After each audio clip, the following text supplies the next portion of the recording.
Smartphones and iridology, do they mix? Today we're going to talk about different technologies that are available for taking photos of the eyes for the purpose of doing an iris assessment.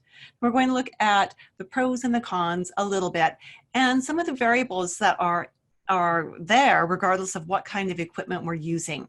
If you'd like more information on iridology, please go to iridology.education, where you will find information on iridology and upcoming courses. Before and after photos are inaccurate ways of monitoring anything in iridology.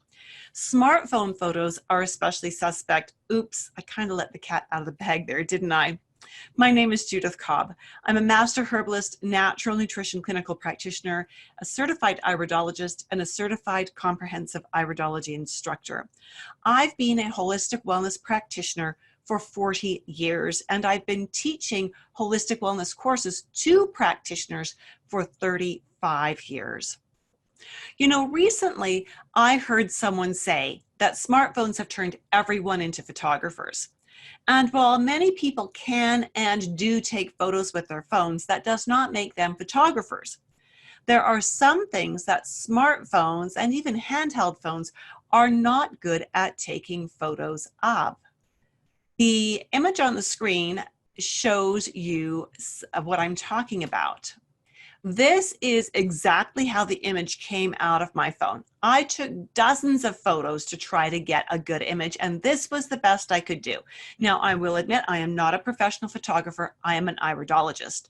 One of the drawbacks of using your smartphone to do iridology photos is that it gets a lot of the face.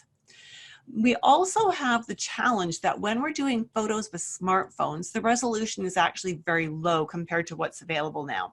You're looking at a resolution of usually between 8 and 12 megapixels.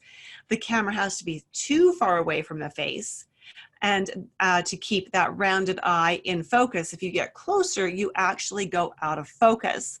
And so we have a low resolution image taken from far away. And because we have that, we get all kinds of light artifacts and reflections on the image that actually obliterate parts of the eye and make it impossible for us to actually do an iris analysis on the entire iris. So this is what happened when I took that photo we just looked at, and I cropped it and enlarged it. Well, it's a well-known fact from the printing industry that you can't take a small image, no matter how good the resolution is, and expand it and hope to keep the clarity and the integrity of the image. The enlarged photo is not horrible, but it's also not great. And notice how much light artifact and reflection is in this image and how much of the iris it's masking or obscuring. Like nearly a quarter of the iris is lost to that light reflection. Compare that to an iris photo that's taken with photography equipment that is designed for iridology work. The image on the right is taken with a specific iridology camera. This camera is a higher resolution, it's 24 megapixels. It has a macro lens, which is meant for really up-close photography. Everything is much clearer, but also notice the color difference between the smartphone image and the professional camera image. Some people would claim that the image on the left is murkier and therefore shows toxins, and that the image on the right is bluer and shows the effects of cleansing. I'm going to ask you to please don't get caught in that trap. The image on the left was done at a window using natural light. The image on the right had the color balance set for tungsten lights in the camera, which shoots too blue in my opinion. I've been really experimenting with different light settings. I used the same camera to reshoot the same eye. In this case, I used the daylight setting. So the image that you see on the right of your screen is actually much truer to my eye color. You can see, however, that the detail, the fiber structure, the variations in the pigment colors, things like that, very highly visible regardless of whether we had the right light setting or not. Now, here's the 12 megapixel smartphone image, unedited, against the unedited 24 megapixel iridology camera image. Now, I'm not saying that you all need to run out and spend a pile of money on an iridology camera unless you are a trained iridologist. Then you owe it to your clients to have the best equipment with optimal resolution possible, as opposed to a 1 or a 2 or a 5 or a 6 megapixel iriscope or camera. For those of you who are not trained iridologists, you do yourself a disservice to post your smartphone images to social media sites and ask for a free analysis. This is your health we're talking about. Asking for a free analysis is like asking the person in line behind you at the grocery store to do a health assessment. You have no idea what the person's credentials are. You don't know if they know what they're talking about. You don't know if they're just a little, well, you get the idea. It is a little crazy to be posting pictures on a website and asking people for opinions when you don't know what their credentials are. Professional iridologists have spent thousands of dollars on courses and equipment and thousands of hours learning how to do this well.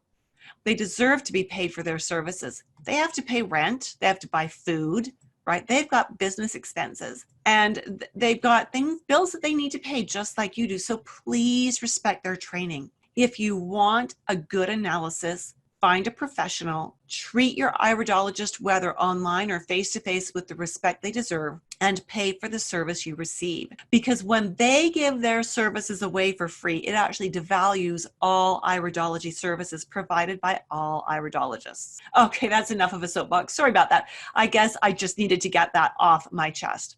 For now, let's look at another case. These are my husband's eyes. Yep, they are all my husband's eyes. He is the absolute most patient person I know.